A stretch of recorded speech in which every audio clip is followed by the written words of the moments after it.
We live in an increasingly technological world. Oh, yeah, but we live in a human world. We live in both. And by the way, it's a human world is all based on relationships. And good relationships, by the way, there are bad ones, but good relationships are based on high levels of trust. And if you don't have high level of trust, you need a different provider, whether it's healthcare or plumber. I don't care. So you see, it's that human element that we connect to. It's that's where we get trust. Hi, I'm Rob Sadow, and you're listening to the Flex Perspectives podcast, where we interview the world's best thinkers, researchers, and operators on how to make flexible work work. Flex Perspectives is brought to you by Flex Index, the world's most robust source for full-time, hybrid, and remote work requirements. The Flex Index represents more than 7,500 companies, 55,000 office locations, and 100 million people. It's a great place to start if you're looking for your next flexible work career opportunity. Today, my guest is Dan Burrus. Dan is a six-time entrepreneur, best-selling author, and futurist with an excellent track record of predicting trends that will massively impact the world. In this episode, we discuss Dan's top trends for 2024. We get into the impact of AI, the changing nature of jobs, how you can best prepare yourself to thrive in the AI-influenced world to come, and we even get Dan's prediction for how the office will be used in the future. If you enjoyed this podcast, please help us out by subscribing and giving us a rating. It helps us understand what episodes our listeners find most valuable and helps new listeners find the podcast. Dan, I am so excited to be with you today. Well, thank you. And I'm excited about it too. We've got so much opportunity ahead. Can't wait to dive in. You know, Dan, I was looking into your background and you have done so many interesting things that I wanted to talk about. But I think the first question that I imagine a lot of people may not know the answer to is, what is a futurist? Can you tell me a little bit about what that is and kind of like how you found this line of work or where you spend your time? Yeah, exactly. Well, in a way, we're all futurists if you think about it. Anytime anybody makes a prediction, we're going to have aliens land in 2 days. You are being a futurist. Now, to be a professional futurist, you actually have to have a track record with some accuracy. And luckily, I've got now a, holy cow, 40-year track record with thousands of articles and 6 books of being right about where the future is going. By the way, I'm telling you my secret ingredient right now. I leave out the parts I can be wrong about. But what is amazing is how much you and I and the people watching this are going to learn how to be right about where things are going. So tell me, how did you get into this in the first place? Like, what is the career path that leads you to being a futurist, so to speak? Yeah, well, I started out teaching biology and physics long ago, and then I had an idea for an airplane design, so I blew it. I built it, test flew it, ended up with 37 national locations in the first year. Literally, that company took off, and I ended up starting a number of companies, but I missed teaching. That's what I was put on the planet to do. That's why I'm here with you today. That's why I'm writing books and so on. So I sold those companies and started Burrus Research years ago. And I knew back 40 years ago that we had major changes and tectonic shifts coming up because of what was happening with lasers, robots, genetics, fiber optics, even the internet, by the way, which did all exist 40 years ago, but they were in their infancy. And I could see these little bouncing baby transformers would change our world on us. And I started writing and speaking and doing what I do about it back then. And it's been a fun ride. And I think the really key here is you and I and all of us, we're going to spend the rest of our lives in the future. Maybe we should think about it a little more. Maybe we should plan for it a little more. Was there a particular moment, Dan, where you felt like this was your thing? Like you had built companies, you said, and then you started to get into the idea of teaching again. And was there a particular prediction that you remember or a certain seminal event where you're like, no, this is where I want to go spend the rest of my energy in my career? Or is it this type of work? There was something very profound.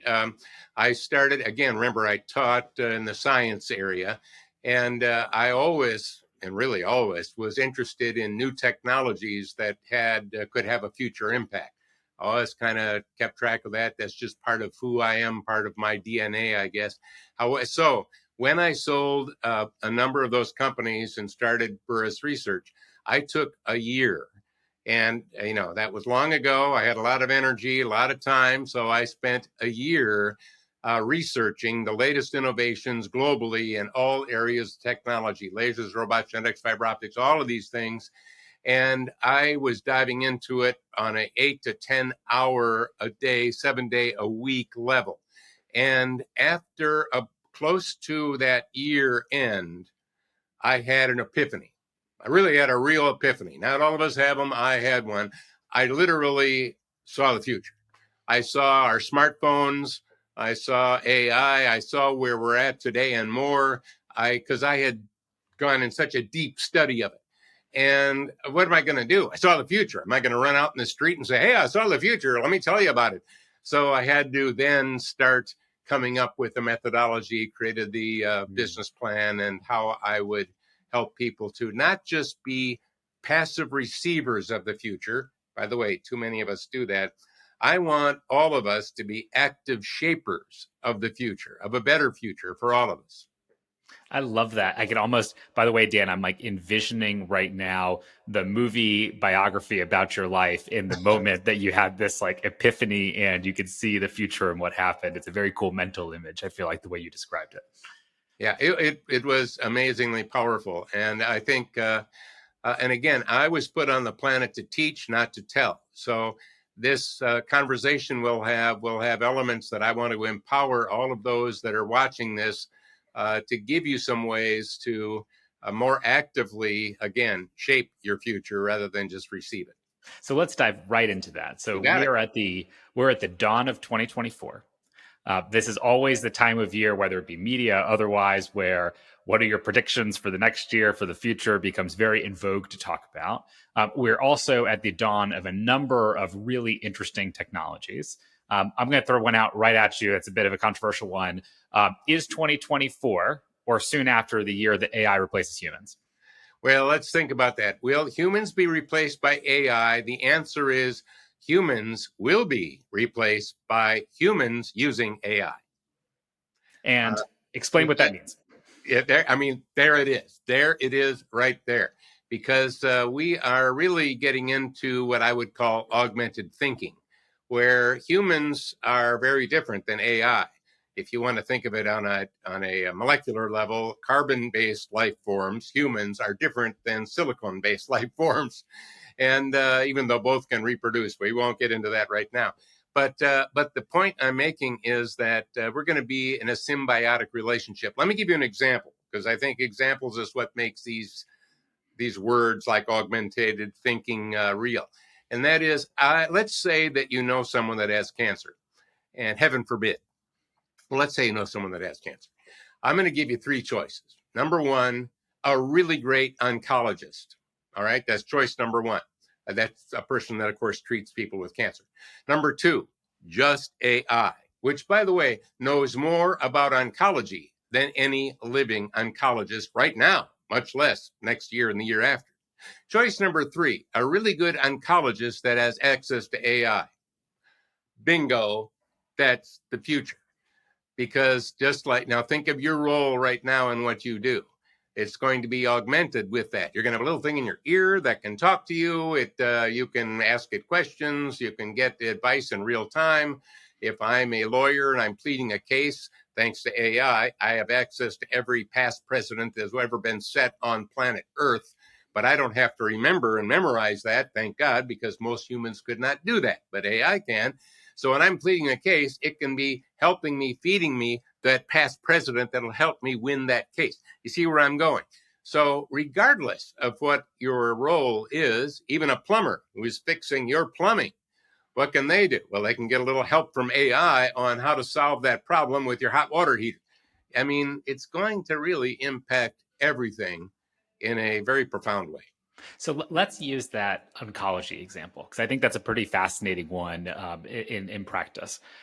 I can imagine there's a spectrum of outcomes here. You kind of described it or created the visual of a doctor that has almost like a bug in their ear that is helping them understand based on past learnings, what they're seeing, kind of like what to do.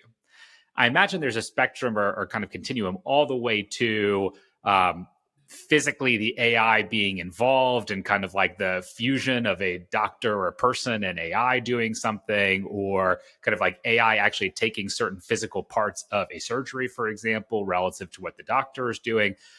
Do you think that there's a kind of like a place where we're going to end up on that? Is it going to vary a bit? Like, how do you see some of that evolving in practice? Well, much of that is, in a way, already happening. I mean, there are surgical tools that are robots performing surgery, but the doctor is directing that robot because it's so delicate that a human hand can't be that precise, but a robot can. Again, let's think of it this way. Let's back up just a second. Every profession, and I'm going to underline the word every profession, there is a science and an art. All right. Now, in school, we learn the science. Now, let's use the doctor metaphor. All doctors, you know what? They got good grades. Like, after all, they graduated, they got their MD. They got the science down. So if it was just a matter of science, it wouldn't matter who your doctor is. However, it does, doesn't it? Why is that? Because of the art part. The art is being able to see a solution to a seemingly impossible problem. It's being able to find that answer that's the better answer for that individual that you're treating. And it's also having some things that humans have really good, like empathy, the ability to communicate, collaborate, innovate, and other things that we have an edge in, but again, AI can help us in. That's where we kind of come together.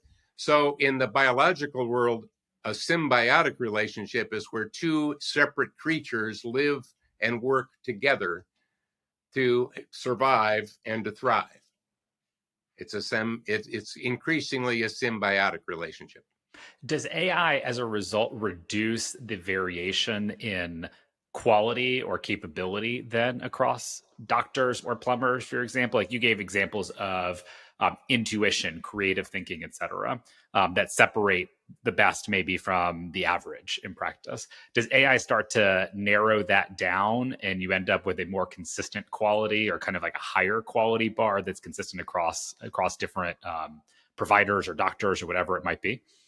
And the answer is yes, already happening. Now, I could give you a lot of statistics, but let's take problems with the skin. Like, is it skin cancer, or is it just a mole, or is it just a rash? I mean, what the heck is it? And right now, whether you're looking at the skin or you're looking at an X-ray or an MRI, AI can give you much more accurate results and diagnostics of that thing, of whatever it is, that rash that you have. Now, does that mean we don't need a radiology department? Does that mean we don't need skin doctors? And the answer is, oh, yes, we do. Because, now here's another important point. We live in an increasingly technological world. Oh, yeah, but we live in a human world. You know, we live in both. And by the way, it's a human world is all based on relationships. And good relationships, by the way, there are bad ones, but good relationships are based on high levels of trust. And if you don't have high level of trust, you need a different provider, whether it's healthcare or plumber. I don't care. So you see, it's that human element that we connect to. It's that's where we get trust. That's where even AI is helping that doctor and giving them a higher level of accuracy. And by the way, we could substitute the word doctor to accountant or any other profession that you want, or anybody else that's listening to this. But, you know, I want to, do I have 100% trust in just AI? Well, we live in a human world. I'd love to have a human helping me to guide me through this, but I'd like to have a human that has access to that AI. You see where I'm going with that? Totally. It makes me wonder, in this symbiosis that you're describing between AI and the human doing a piece of work, for example, whatever that piece of work may be. Imagine there's 100% of work to be done. Some portion of that is primarily driven by human. Some portion of it might be primarily driven by AI or some combination therein. Are there particular professions or types of work that you think are the least impacted by that AI complement or kind of AI symbiotic relationship? And are there particular roles where you think the AI might do the vast majority of work, and maybe that scales the person in a meaningful way, but the actual human contribution to that is comparatively less? Yeah, well, first of all, let's just, again, do a little self-diagnostics for all of us right now. If you do something that is repetitive, in other words, you tend to do it 2 or 3, 4 times, and it's the same thing, perfect for AI to automate. And 2 or 3 years ago, you needed an IT department and a company to help come up with how do you automate that task. However, now on an individual personal level, because there are so many fantastic AI tools that are almost free and available to everyone, you can automate routine tasks. So if you're doing a routine task, it's going to be automated. And by the way, great. I mean, nothing more boring than a routine task. Freeing us to do the higher level thinking. There's something called the taxonomy of the cognitive domain. And the lowest level is remembering facts and things like that. But the highest level is analysis, advanced problem solving, synthesis, those things that humans are really good at doing. So again, we're going to elevate ourselves. By the way, there's an old saying, you can't teach an old dog a new trick. For those of us that are maybe looking at people that are older, and I would say, well, the good news is we are not dogs. We can learn new things. However, if you don't like learning new things and you're rigid and fixed, you're probably not going to like the future that much. We need to loosen up a little bit and realize we can all learn new things without question. And it's kind of fun to learn new things.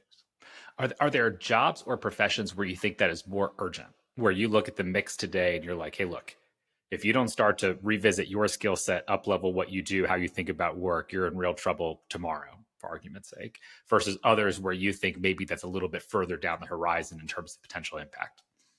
Well, again, take a look at the type of work that you're doing. Are you analyzing numbers, statistics? In other words, for example, if I'm in accounting or auditing, AI is increasingly going to be doing real-time audits in real time, right there on the spot. Or accounting, it's going to be really, accounting is historic bookkeeping. It's verifying the accuracy of what happened last year.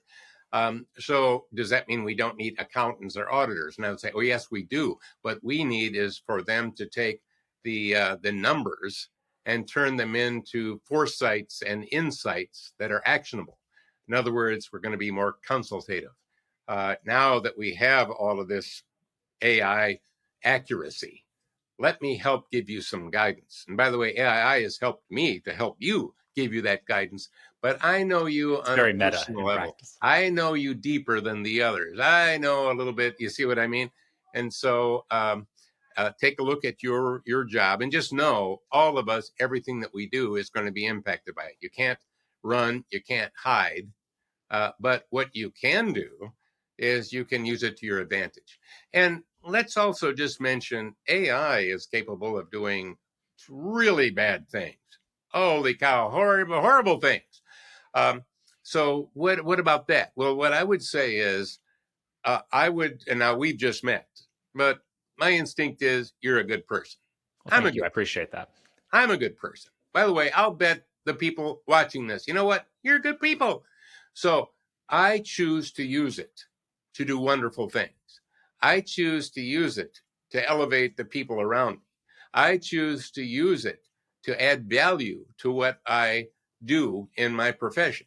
And what do I do about all those bad people out there? Well, since I can't control them, I want to protect and defend and anticipate using some tools to make sure that I am locked down and being as careful as I can, and that I'm making sure that my bias antenna is up so that I can see, is there predetermined bias in what I'm getting? Is that a real factual information that I'm getting? I've got to double check sources, things like that. It strikes me as you say that, Dan, that with every major technological innovation or kind of wave through history, right? Like some jobs become less common or less frequent. Other jobs are created as a result of that. It makes me wonder, and I'm curious if you think this is correct or not, that in the way you describe it, maybe jobs that are heavily routine, that are where there's a large component of automation. I think about maybe certain types of customer support tickets, things like that could be handled kind of like relatively routinely. Maybe the number of people that are required to do that in an AI complemented world goes down. But to your point, it creates a new type of customer support issue, right? Who is auditing performance, thinking about bias and what's happening? Are we applying this in the right way? And so, it strikes me that even though AI will be so impactful, it probably still doesn't take away jobs. It's probably net additive, just a very different type of job. Is that right? Or do you think that the sheer quantity of work, so to speak, to go around will actually be lower in the future as a result? Well, it will take away a lot of those jobs, including white collar jobs, because it turns out white collar jobs are very repetitive. A lot of them are. Let's face it, if we just go back in time and look at robots, they took the place of repetitive blue collar jobs. And AI is taking the place of repetitive white collar jobs. But again, what do? We need to upgrade ourselves and upgrade our people. See, our goal, talking about all of us, is that I need to be better than the AI. And does that mean I have to memorize everything in the internet? No, AI is good at that. Why would I want to do that? I've got access to AI. I want to do what AI is not that good at. So that means emotional intelligence would be important.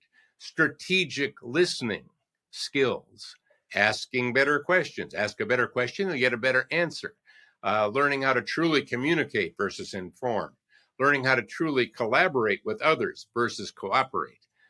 Learning how to truly innovate rather than imitate. Learning how to transform an industry or a profession or your own job rather than just change it. And I've mentioned a bunch of things there that are actually quite important.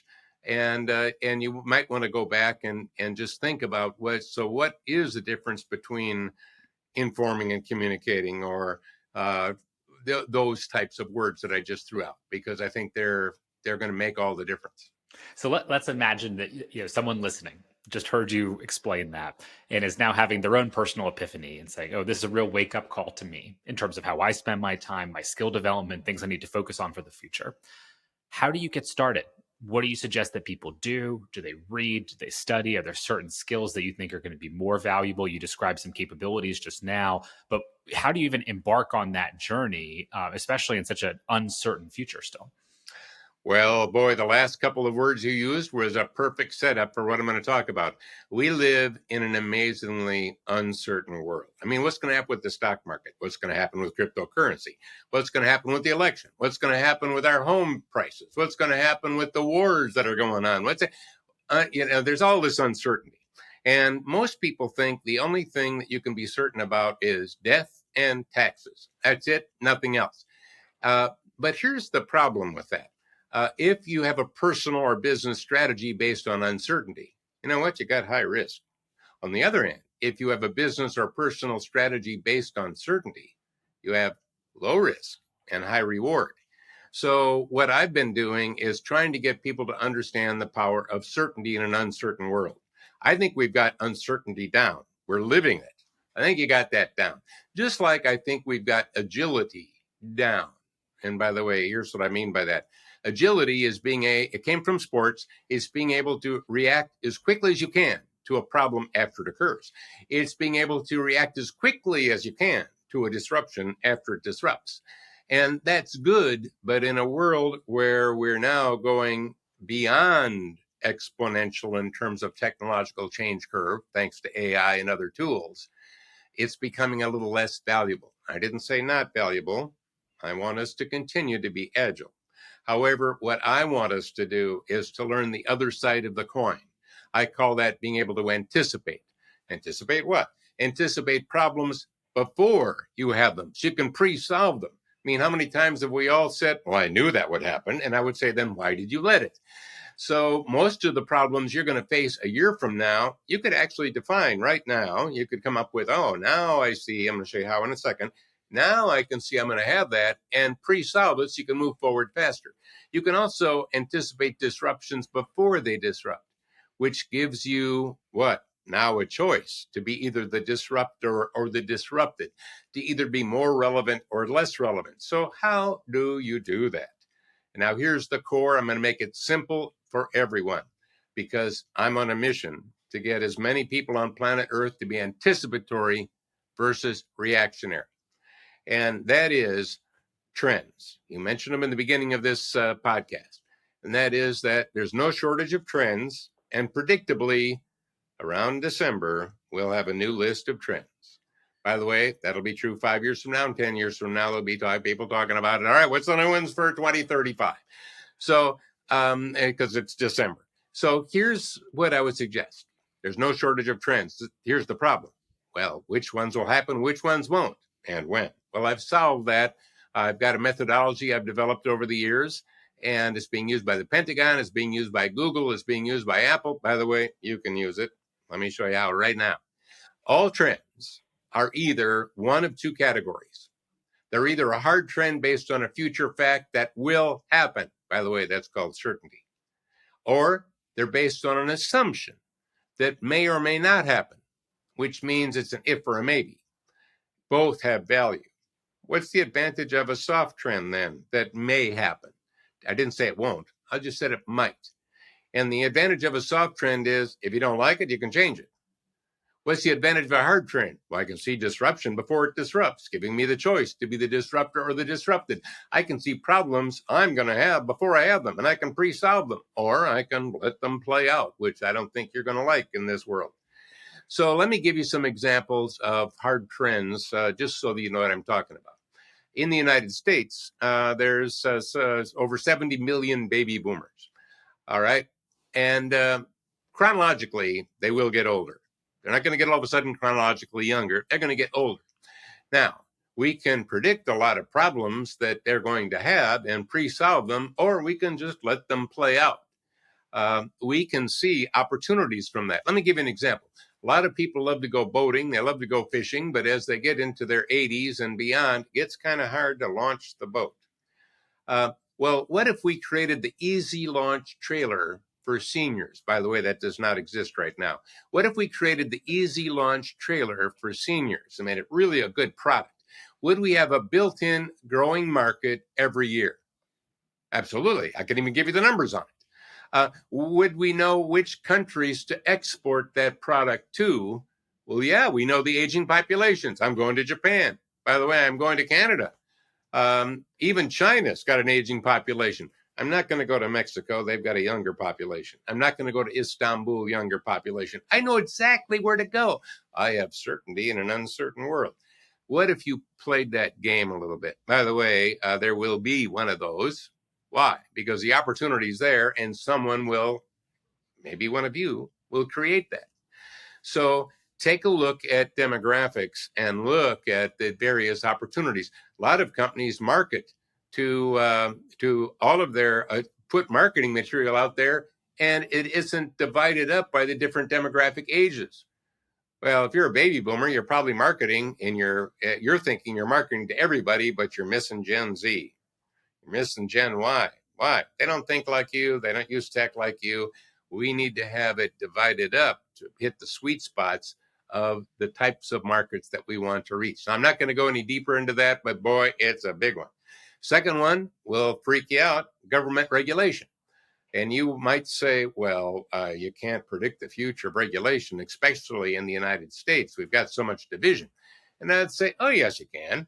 You just can't predict it all. See, a big list of things I can't predict, that doesn't empower me. I'd like a bunch of things I can predict. Let me give you an example. Will we have more regulation around cybersecurity?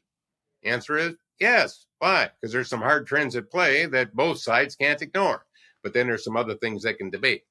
So, by the way, Elon Musk has made all of his billions of dollars by getting funded by government regulation. Every company he started was funded by regulation. Maybe yours could be. Maybe you ought to think about this. Maybe that idea that you got on how to start a business, maybe that's got government funding. You can play the Elon Musk game. You don't have to be rich to start with. He wasn't. What else is there? The third one is technology. And technology lets us redefine reality. So it's a good idea to keep track of some, what's going on beyond AI. We've got the Internet of Things. We've got edge computing. We've got genomics and proteomics. We've got, all of these amazing tools that are there for us to use. And I think if you want to really get a sense of that, of course, you can also go to burrus.com and you can download some of my materials on that without having to pay anything. So I'm giving you some free resources there. And in terms of AI tools, I've done since January, I've identified and researched 1,000 AI tools, 1,000. And I've come up with the best 5 in a number of categories that all of us could use. And like I said, most of them are cheap or free. And I've got that in a free report, including how companies and individuals are using it, some case studies. If you went to AIstrategyreport.com, just download it. Take a look. I bet you'll find something you can use. So if we were to take, Dan, I want to take this kind of like macro point that you're making, which makes a ton of sense, by the way, that you have specifics around the world, some things that are very clearly predictable, some things maybe a little bit less certain, usually data driven in practice. If I want to personalize that now, and you were starting to kind of go this direction a little bit in terms of the AI stuff, but let's talk about a person who is listening, who is thinking about the job they do today, how they can be certain about how that job might evolve, which hard trends impact it over the next year, 2 years, 3 years. And as a result, the course of action that they should take tomorrow, right, to start to prepare. It sounds like one piece of that in the way you're describing is education and familiarity with tools around AI. Yeah. Let me other things. One other little thing. And by the way, use the word identify things that might happen in my career. Let's change that. How about things that I know will happen? That's where hard trends come in. So here's how I'd like you to start out. A big list of things I'm not certain about does not empower me. But a list of things I am certain about, oh, now that can empower me. So what I would like you to do is to think of those 3 categories. Technology, think beyond just AI, but definitely think of that. Think about demographics, okay, have that one in there, and think about regulation and the types of regulations that are out there. And then what I'd like you to do is to identify what I call those hard trends, those future facts. And by the way, here's your litmus test. If it can be changed, it's a soft trend. If it can't be changed, no matter what, it's a hard trend. And, I've had clients that have identified literally thousands of them. There's far more than just 2 or 3. You can do this. So make your little list of things you are certain about, and then remember a really key thing that I've taught you subtly. Let me make it not subtle anymore. A trend by itself is boring, academic. That's why most people don't do it until you add an actionable opportunity to it. The minute you add an opportunity to a trend, it bursts into life. So make your little list of certainties, those hard trends, and an opportunity for you. And where do you start? Well, you mentioned it a little earlier. Take your profession, what you do for a living. What are the hard trends, certainties that I can see around technology, around AI, around, any of those list of things that I talked about? And again, you can download a list for free if you want the list of my 25 trends shaping the future. I'm not charging you for that. Just go download it and take a look through that and ask yourself, in my profession, what are the ones in there that are going to not just change, but perhaps transform what I do? And look through that, come up with a list of opportunities. You'll come up with a list of opportunities. Secondly, you're going to come up with some soft trends in there. I love soft trends. Why? You can change those. So what are those soft trends? And the opportunity is to change them to your advantage. So you'll get a list of opportunities, I guarantee you. Now here's the secret. Big lists never get done. Pick one and then do something about it. Why? Well, if it's a hard trend, if it can be done, it will be done. If you don't do it, someone else will. So that is a great little homework assignment for you. And again, you can look at some of my resources and blogs and things to get a little bit more help on really getting good at identifying hard and soft trends. I love that. And I think that's such important advice, by the way, on narrowing down to one thing, because I think we are all guilty at different times of adding too much to our plates and accomplishing nothing. as a result. Well, yeah, we get way too much. It's kind of like a problem. Being able to solve, like one of the things I've talked about in my books and strategies is how to take your biggest problem and skip it. And I love problem skipping. Most anybody that's tried it, that's one of many of their favorites. By the way, how can you skip your biggest problem? Well, your biggest problem probably is ill-defined. You're working on the wrong one. Otherwise, you would have solved it by now. So you need to dig down and find what the real problem is, which is fully solvable. And let me give you a little tip on that. Again, I have a lot more on this, but let me give you something that can help you right now. That's the teacher in me, all right? And that is, if you take a look at your problem, make it a problem statement. Write down what your problem is, and then look for the word and. And what does that mean? You probably have two problems there, and that's why you can't solve it. You need to break them into one problem. For example, let's take a simple thing. Let's take maybe a child. Johnny is having trouble with math and not getting along with the other kids. How do I solve that? Well, that's a tough one. Notice the word and in there. You got two problems. Johnny's not getting along with other kids. Well, I can work on that. Johnny's having trouble in math. I can work on that. But when I put the two together, whoa, I can't work on that at all. It's really too difficult. Take a look at your business problems, your career problems. Take a look at all of them. Write them into a problem statement and just take a look at, do you have multiple problems in there? That's why you can't solve it. And then ask yourself, is it the real problem or is there something underneath that's the real problem? I can't get funding for my project. That's the problem. They aren't giving me money. No, the problem is your idea, your project is not urgent. If it was highly urgent, well, then it would pop up higher. See, what's the real problem? So I'm giving you a number of things that I think can help you in defining, where you're going, and make sure that you're thinking big enough about what you're trying to do, your goals. I mean, we're starting out a new year, and you're probably all thinking big about your future. And I'm going to give you a little hint. You're thinking too small. There's a bigger big. So you can't see the bigger big until you have the big defined. So get your big, here's where I'm going in my career. Here's what I'm doing with my business. Here's what I'm doing as an employee or an employer. Here's where we're going. That's big. And now you got it defined. Step back and say, what's the bigger big? Look at the hard trends. Look at the opportunities. You'll find it. And I found that the bigger big is easier than the big. And let me give one last little tip that I think is an important one. Most of us are focusing on success and living a successful life. I would like you to try something a little different. Success is all about you.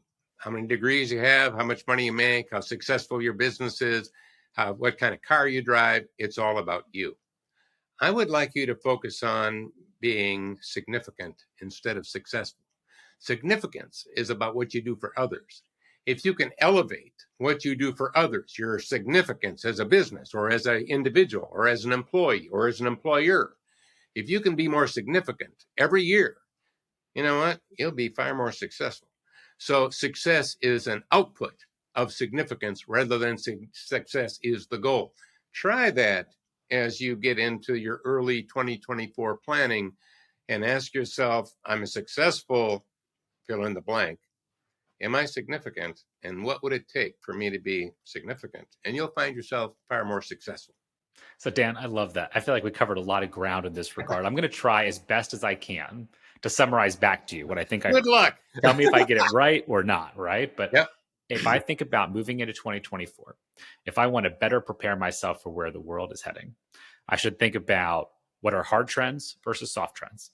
I should think about what is the one that is most impactful, most important, and then even think bigger beyond it in terms of what the biggest deal is.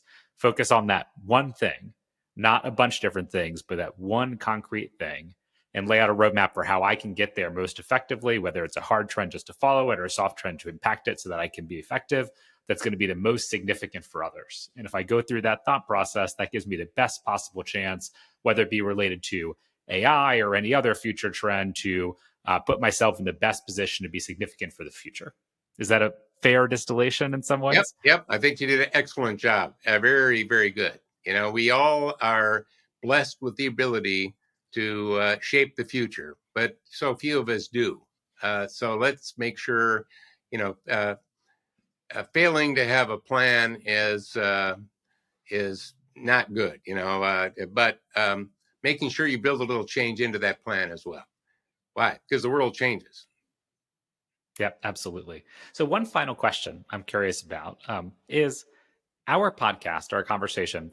Quite often, we spend a lot of time talking about future of work and a particular dimension of future of work, which is how do we think about work location, working from the office, working from Mhm. home.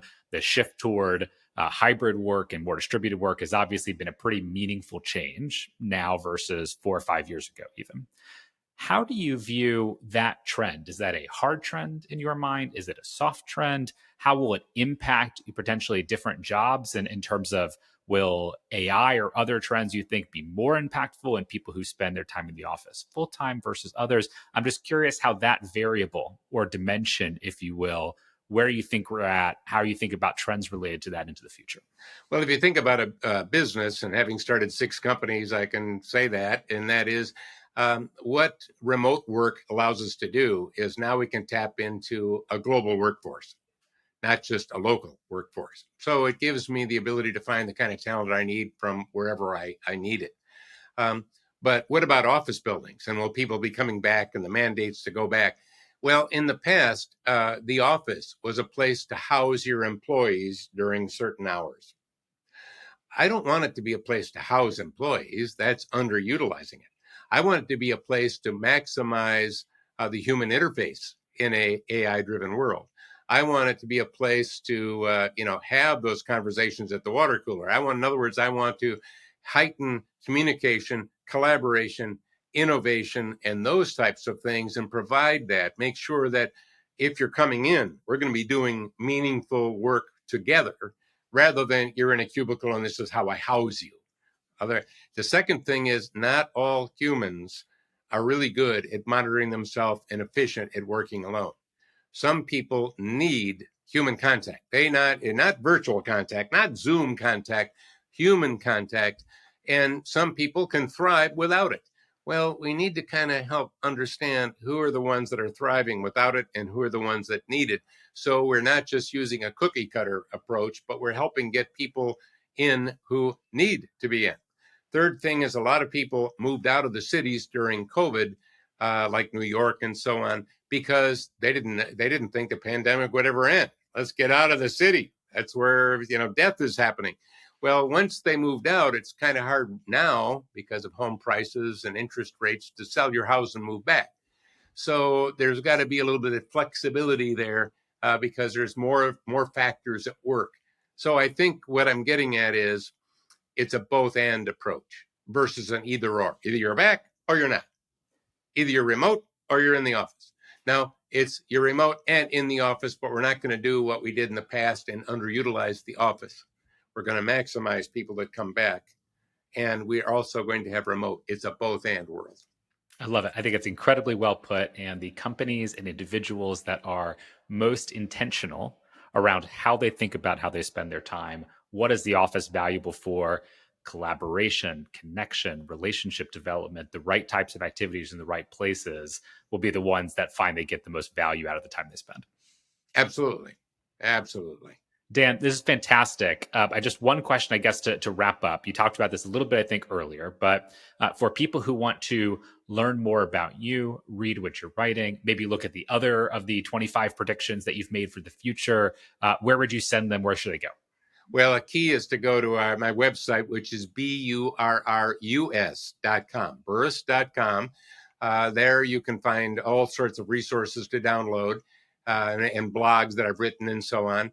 And of course, my latest book, The Anticipatory Organization, which has been a bestseller. I think you would get a kick out of reading that because you would learn more about hard trends and soft trends and problem skipping and many other cool things that I'm sharing in there.